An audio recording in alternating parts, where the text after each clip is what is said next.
Welcome, everybody. Good morning. Good morning. Good morning. My name is Ken Claiborne, and I'm a member of the Board of Trustees of this congregation. Welcome to all of you. The Unitarian Universalist Fellowship of Elkhart is a welcoming community encouraging religious freedom, nurturing individual, spiritual, and ethical growth, celebrating diversity, and promoting a just and sustainable world. If you would like to learn more about this fellowship, please look at our website at uufe.org and join us after the service for our potluck. This is our monthly potluck every third Sunday. For the listening enjoyment of all, we ask you at this time if you would turn off your cell phones or turn them to the vibrate mode. Also, if you need hearing support, please ask for help at the sound desk in the back corner. Announcements will be given during the social hour at potluck.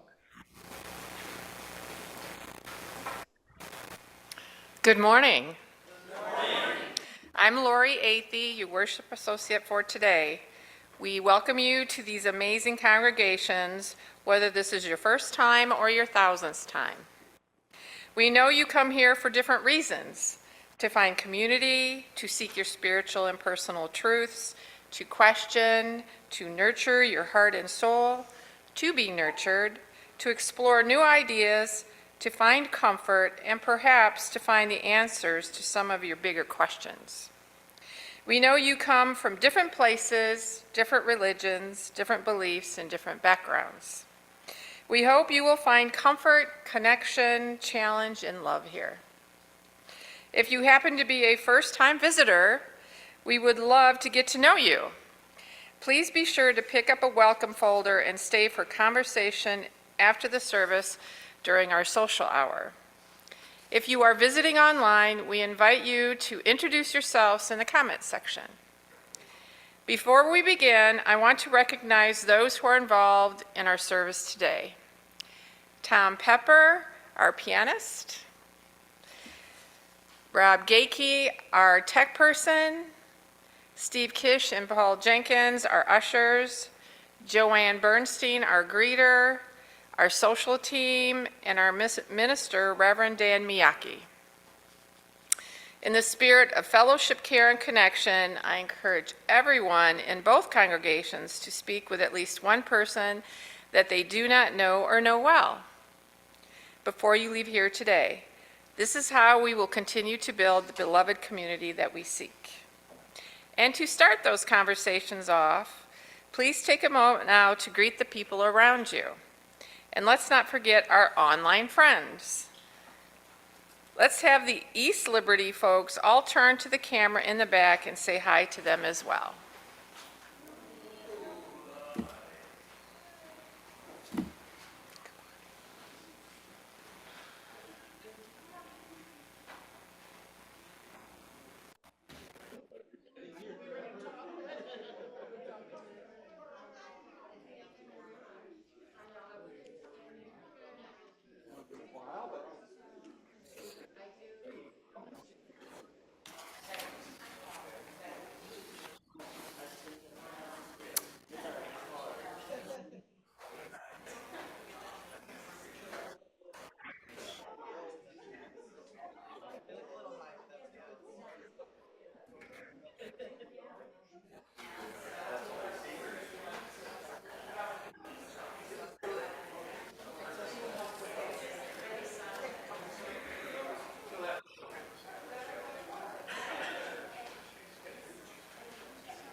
Good morning. Good morning. Happy Easter. Today we gather not only to remember resurrection and rebirth, but Also to honor our doubts, our holy, honest doubts, and to ask what it means to believe when the world seems broken. Come, you who believe with your whole heart, and you who carry questions too heavy to name. Come, you who are certain, and you who are not so sure anymore. Come, you who were told what to believe, and you who had to find your own way.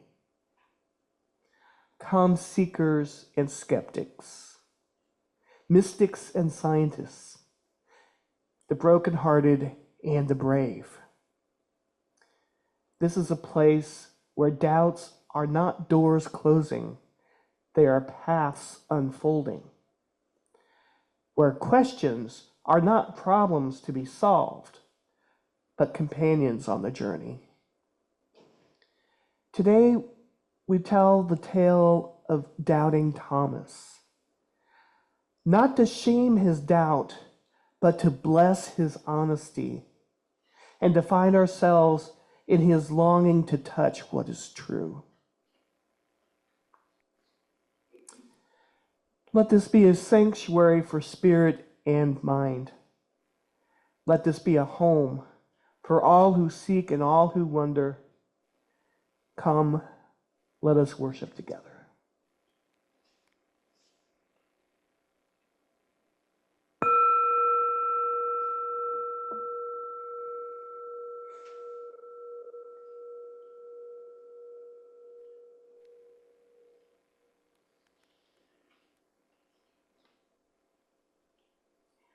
Our chalice lighting this morning is called For the Ones Who Ask.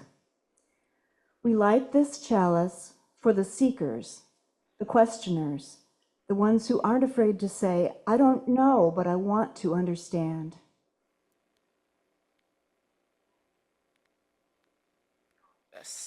For those whose faith is made not of answers, but of wonder, honesty, and the courage to keep reaching. Like Thomas, may we not be shamed for our doubts, but honored for our longing to touch what is real.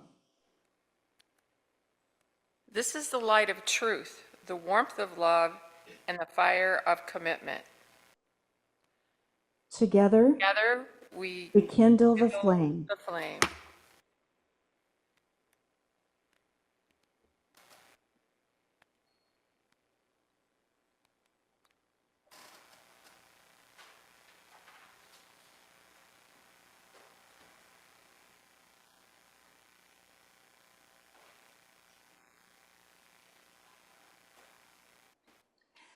And now if you will repeat with me the unison covenant, which is printed in your order of service. Love is the spirit of this church, and service is its law, to dwell together in peace, to seek the truth and love, and to help one another. This is our covenant. I invite you now to rise in body or spirit as we sing our opening hymn, number 38, Morning Has Broken.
All right, we're going to do something a little different today. When I tell my story, the kids normally don't come up, but if we have any kids here today, which doesn't look like we do here.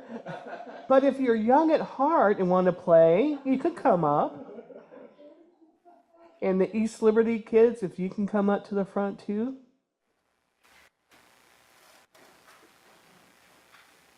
I know there's a couple there.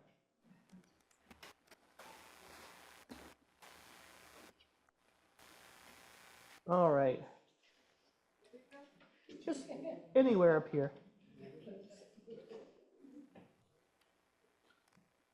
That'll work. So today's a special day, and we call it Easter. And in some stories, Easter is about new life, hope, and amazing surprises. It's said that on this day, over 2,000 years ago, a man named Jesus rose from the dead after being killed 3 days earlier. And Christians believe that he was the Son of God and that he died to save people from their sins. Oh, we do have kiddos. Girls, come on up.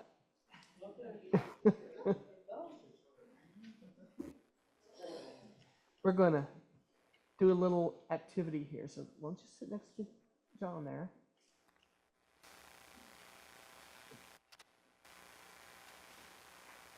So I want to tell you a story about one of Jesus's friends, and his name was Thomas. But we're going to think of him today as something even cooler. He was a detective of wonder. You see, after Jesus died, something unbelievable happened. His friends said, "He came back. He's alive again." Now, if someone told you that someone who died was alive again, what would you say? Anybody? Yeah. So, but Thomas said, "I'm not going to believe that until I see it myself." Now, he wasn't being mean. He just needed evidence. He needed to investigate. That's what good detectives do. So it just so happened that Jesus showed up later and said, "Hey, Thomas, here I am. Check it out."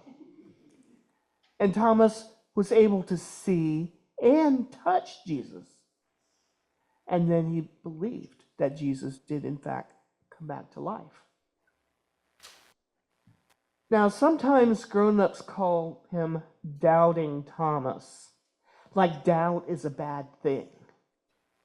But I think Thomas was just being curious. He was using his brain and his heart.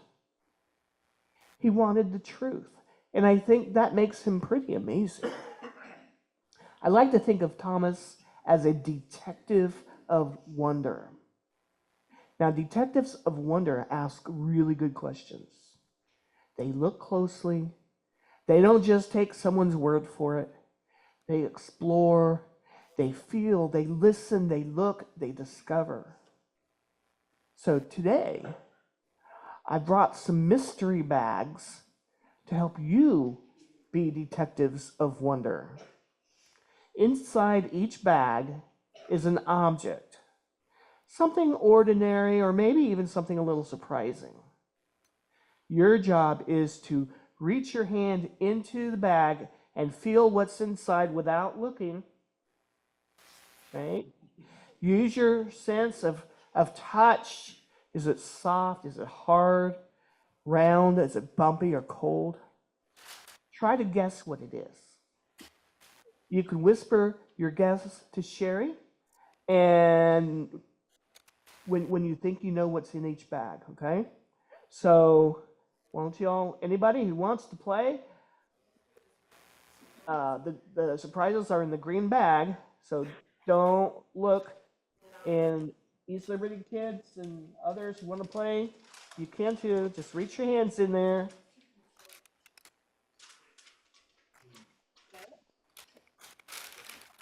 Yeah.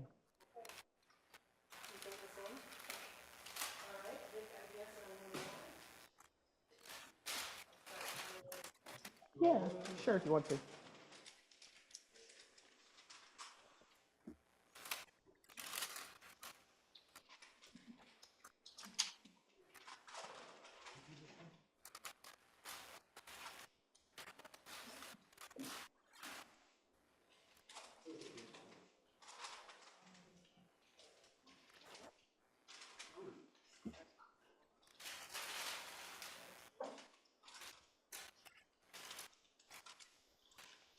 It's not as easy as you think it would be.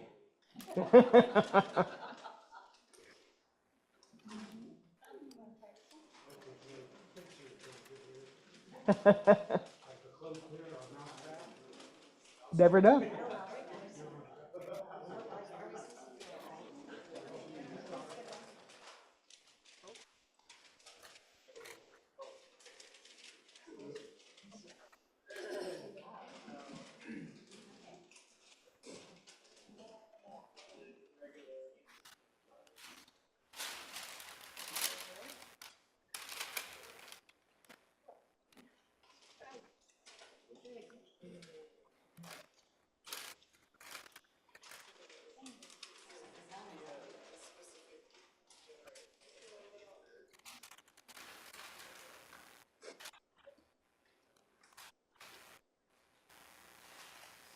All right, we all done? East Liberty is done? Not yet. Okay.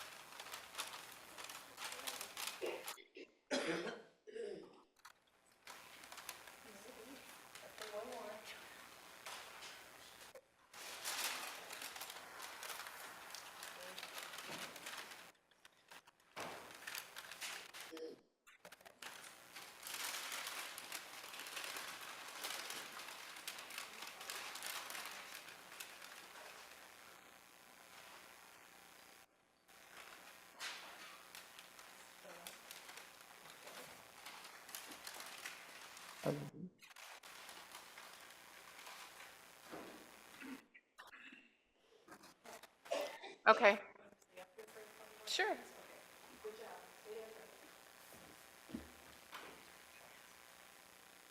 Okay, we're ready. Thank you. So why did we do this? Because Thomas didn't believe until he touched and felt Jesus for himself. And you were doing the same thing. You were using your senses, using your questions to figure things out. And that's not a bad thing.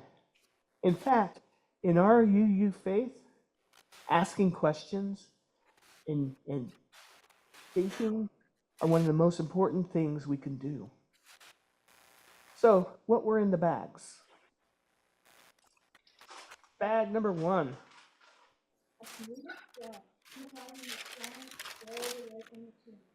A smooth stone symbolizing the stone rolled away from the tomb.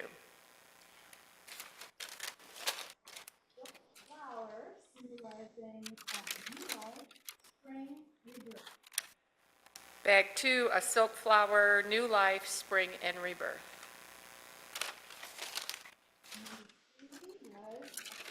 Bag number 3, a feather, lightness, spirit, and curiosity.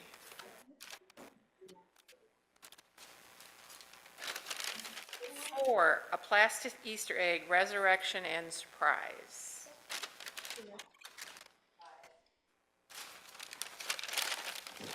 Five, an orange, something unexpected.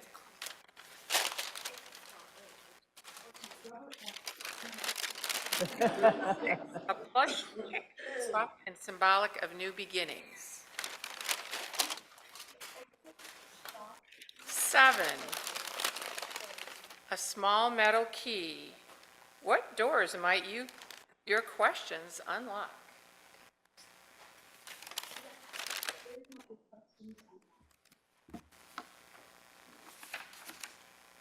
So, here's something else. We could be detectives of wonder too. Even when life feels confusing or a little scary, like when we don't understand what's going on in the world, we can still look for truth, kindness, and hope. So today I've got something special for you, the kids, a Detective of Wonder kit. Each one has a magnifying glass so you can look closely at the world, a little notebook to write or draw the things that amaze you, like a blooming flower, a friend helping another friend, or someone standing up for what's right. And a badge that says Detective of Wonder because you are one. So the kids and any of the participants who came up to, feel free to grab a detective kit.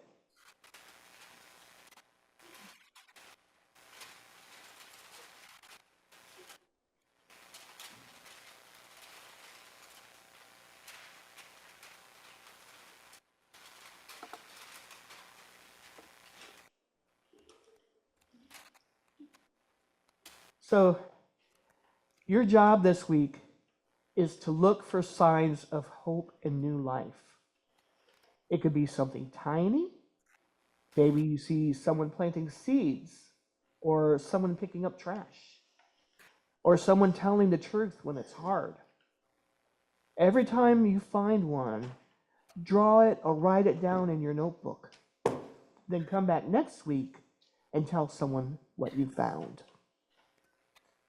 And now I invite you to rise in body or spirit as we sing hymn 301, Touch the Earth, Reach the Sky.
Let's enter into a spirit of reflection.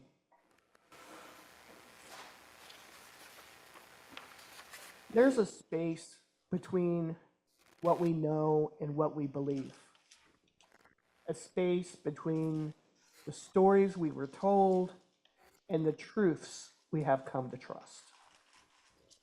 It's not a void, it's not empty, but it's full of wonder, tension, hope, and honest questioning.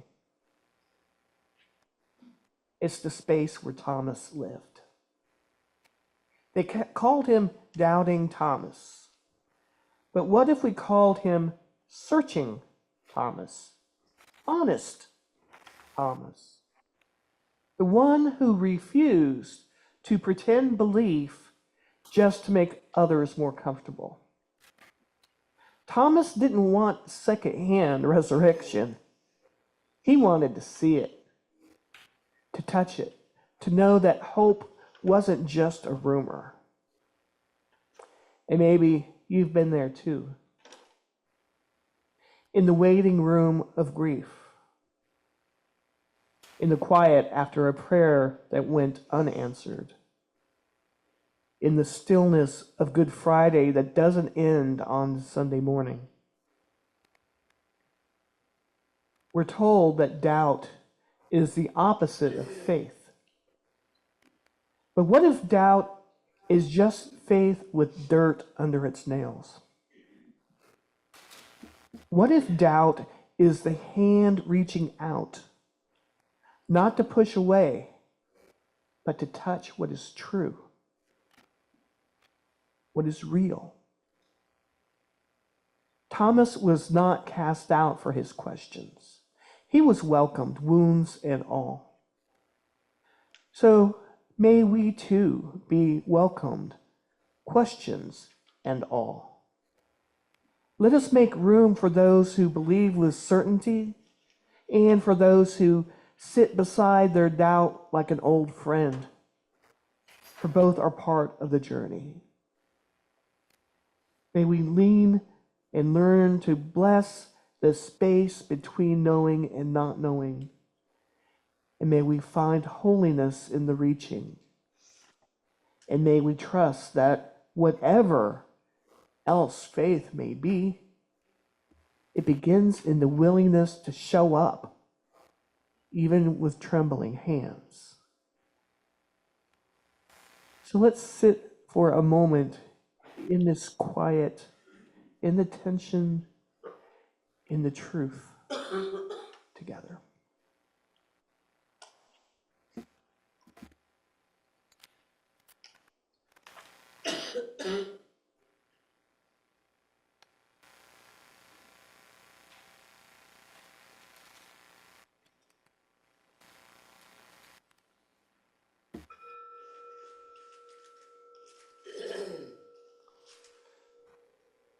Now please remain seated for our next hymn, number 61, Lo, the Earth Awakes Again.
And now it's time for us to share our offering. And this morning we are sharing it with the YWCA Safe Haven, the Women's Shelter. Please give generously as you're able.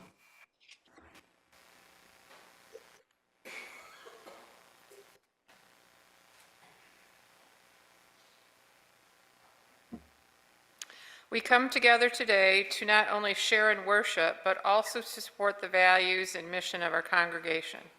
Unitarian Universalism calls us to embrace a world of justice, compassion, and love. And through our offerings, we put these principles into action. Our offering today is a tangible expression of our commitment to making a positive impact both within our congregation and in the broader community. The social justice mission designee for this quarter is Planned Parenthood. You can give by noting in the memo of your check or by using the donate button on our webpage. Thank you for your generosity. Please enjoy this musical interlude while the offering is being collected.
Thank you, that was beautiful. They say that faith moves mountains, but sometimes faith just sits still. It waits quietly beside doubt. Not every resurrection is loud. Not every belief is born in a blaze of certainty. Sometimes it begins in the dim light of a room where questions echo. Thomas did not deny the story. He simply asked for more. He asked to see the wounds. And what a holy thing to say, I need to touch the truth before I carry it in my bones. This is not disbelief. This is relationship with what is broken, with what is beautiful. With what hurts and heals and still holds out hope. We honor Thomas because he doubted, not because he doubted, but because he stayed. He didn't run, he didn't pretend. He showed up in the tension between grief and miracle. And when the time came, he reached out, not to prove a point, but to find his place in a story still unfolding. So let us bless our doubts. Let us cradle them gently. Let us name them not as enemies of faith, but as companions on the path. For in our reaching, our questioning, our aching honesty, something sacred awakens. Love is not threatened by our questions. And truth is not afraid of being touched. There's a character in the Christian Easter story who always shows up late, and his name was Thomas.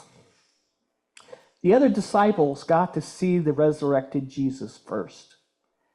They rejoice, they shout, they know. But Thomas, he was skeptical. He said, "Unless I see the wounds in his hands and put my hand in his side, I will not believe." And for centuries, poor Thomas has gotten a bad rap. Doubting Thomas, they call him. But I've always thought that name was a little unfair, because here's the thing. Thomas doesn't reject belief, he just wants it to be real. Now, this Easter morning, I want to offer a defense of doubt. Not just because it's honest, not just because it's human, but because it just might be holy.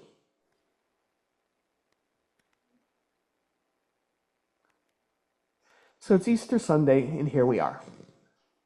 Some of us with lilies in our hearts, and some of us still in the tomb.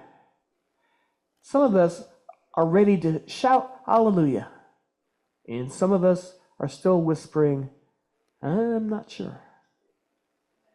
That's okay. That's exactly why Thomas is with us here today. Growing up, I was taught that doubt was a spiritual weakness. My father demanded absolute obedience to him, and everything was his way or the highway kind of thing. He alone made the decisions and dictated what and how we should think. My siblings and I had few opportunities to question his authority. It was always, "Yes, sir," "No, sir," "Thank you, sir." I guess that's what being in the military does to you. But we never enlisted. But the older I got, the more I realized that the people I respected most, the ones who were the kindest, the most compassionate, the most resilient, were not the ones who were with quick answers. They were the ones who had lived through enough to admit they didn't know everything. They were the ones who could say, "I believe, help my unbelief."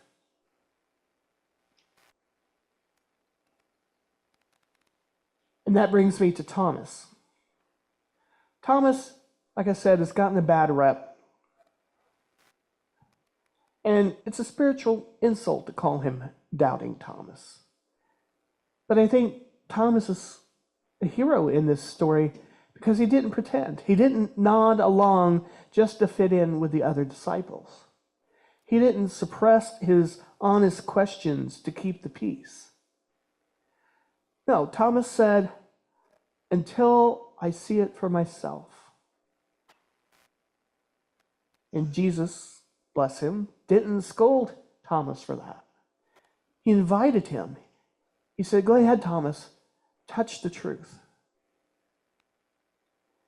We often think of faith and doubt as opposites, but I don't think they are.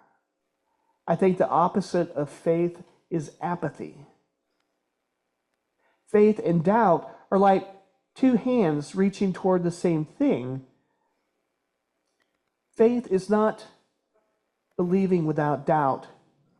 It's loving something enough to stay in the room even when you're unsure. That's what Thomas did.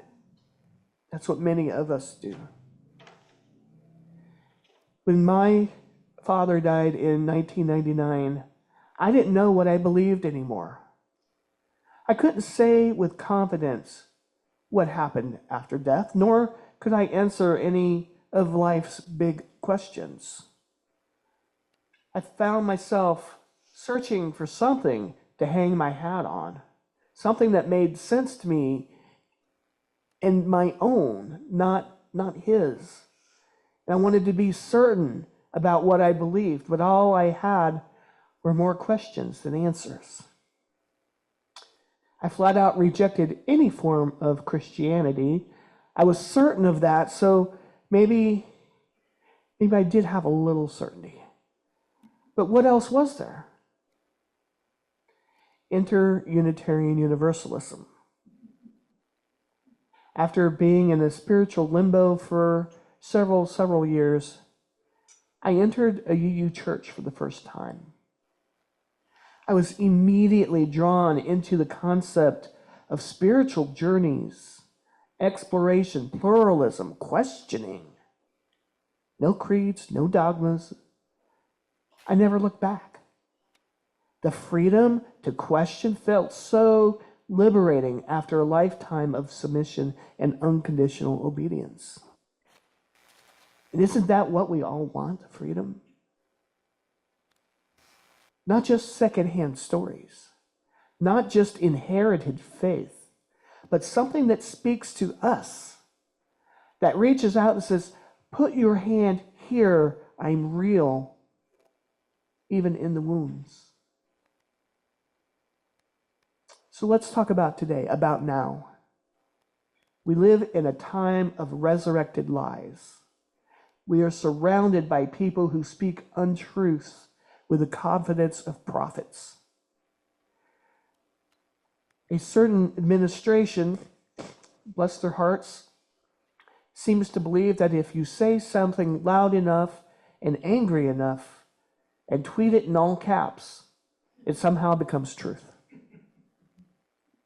And meanwhile, we're left staring at the news, scrolling through chaos, wondering, am I the crazy one, or has the whole world gone mad? It's exhausting. It's infuriating.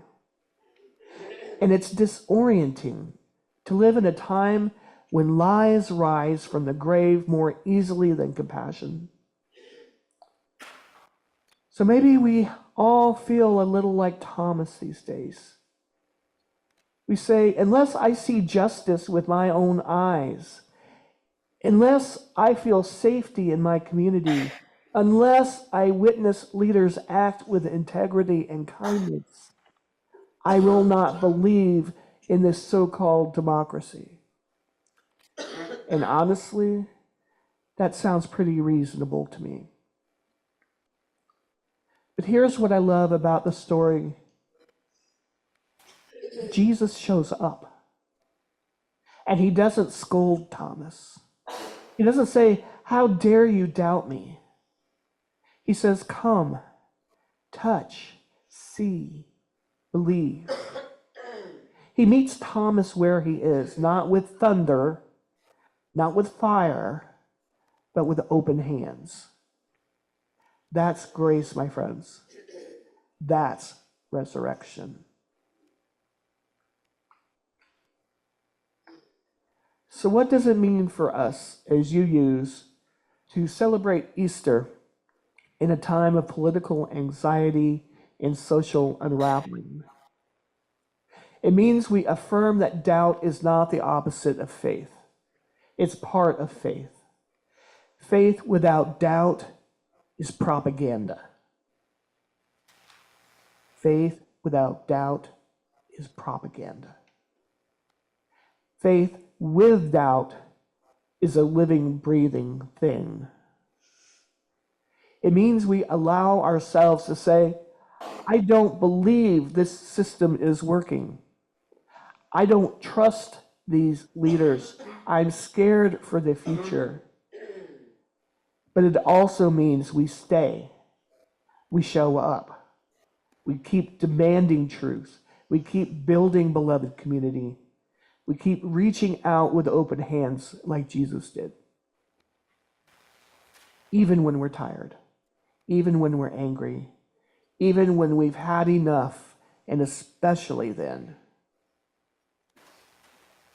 Now I know some of you might be thinking, that sounds nice, but I'm burned out. I'm cynical. I'm not feeling the whole resurrection vibe this year. And to that I say, welcome, you are in good company.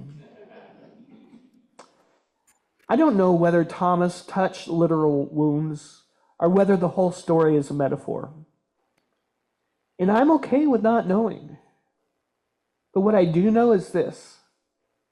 We all have moments when hope feels dead and buried.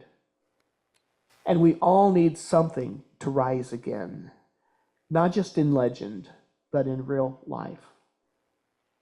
And sometimes resurrection doesn't look like a miracle. Sometimes it looks like a phone call you were afraid to make. Sometimes it looks like someone who didn't give up on you. Sometimes it looks like making it through a season you thought would break you. And when that happens, you can feel the truth of it. You can touch it. So if you are here this Easter morning and you're not quite sure what you believe, you're welcome. If you're still waiting for your own resurrection story, you are not alone. If you are more Thomas than Peter, more questioner than evangelical, bless you. You are not weak in faith. You are faithful enough to keep asking. You are not behind. You are on the path. You are not lost. You are loved. May we be a people brave enough to reach out. May we be a community that welcomes the touch of doubt. And may we keep our hearts open to the sacred that lives again and again in the wounds and in the wonder. Maybe resurrection doesn't always look like angels and trumpets. Maybe it looks like one tired protester lacing up their shoes once again, or a neighbor showing up with groceries, or a trans youth finding a safe place to be themselves, or someone finally saying, you know what? I believe we can build something better. That's resurrection too. So today, on this Easter morning, I invite you to embrace your inner Thomas, to honor your doubt, not as weakness, but as wisdom, to ask your questions loudly and lovingly, to demand proof, and to believe anyway. Because the miracle of Easter is not just that Jesus rose, it's that his friends kept showing up, even the doubters, especially the doubters. And so must we keep showing up. May it be so. I invite you to join me as we extinguish our chalice. Words are in your order of service. We extinguish this flame, but not the light of truth, the warmth of community, or the fire of commitment. These we carry in our hearts until we are again. As we leave this sacred time together, remember the story of Thomas, who asked questions, who wanted to understand, who reached out to touch what was true. May we remember it's okay to wonder. It's okay to ask. It's okay not to have all the answers.